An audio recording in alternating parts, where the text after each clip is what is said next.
Keraniganj passport অফিসে RAB ১০-এর ভ্রাম্যমাণ আদালত পরিচালনা করা হয়েছে। এই অভিযানে দালাল চক্রের ৭ সদস্যকে গ্রেফতার করা হয়েছে এবং তাদের বিভিন্ন মেয়াদে কারাদণ্ড প্রদান করা হয়েছে। কেরানীগঞ্জ পাসপোর্ট অফিসে র‍্যাবের ভ্রাম্যমাণ আদালত দালাল চক্রের ৭ সদস্য গ্রেফতার, বিভিন্ন মেয়াদে কারাদণ্ড।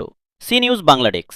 ঢাকার দক্ষিণ কেরানীগঞ্জে পাসপোর্ট অধিদপ্তরের আঞ্চলিক কার্যালয়ে অভিযান চালিয়ে দালাল চক্রের ৭ সক্রিয় সদস্যকে গ্রেফতার করেছে র‍্যাব। বৃহস্পতিবার ১৬ জুলাই নির্বাহী ম্যাজিস্ট্রেট কাজী তামজিদ আহমেদের নেতৃত্বে র‍্যাব ফোর্সের সদর দপ্তর এবং র‍্যাব ১০ সদর কোম্পানির যৌথ উদ্যোগে পরিচালিত ভ্রাম্যমাণ আদালতে তাদের বিভিন্ন মেয়াদে বিনাশ্রম কারাদণ্ড দেওয়া হয়। র‍্যাব জানায়, গ্রেফতারদের মধ্যে ৪ জনকে ২০ দিন, ২ জনকে ১৫ দিন এবং ১ জনকে ১০ দিনের বিনাশ্রম কারাদণ্ড দেওয়া হয়েছে। র‍্যাবের দাবি, সরকারি দপ্তরে দালাল চক্রের অপতৎপরতা বন্ধ এবং সাধারণ মানুষের হয়রানি রোধে এ ধরনের অভিযান ভবিষ্যতেও অব্যাহত থাকবে।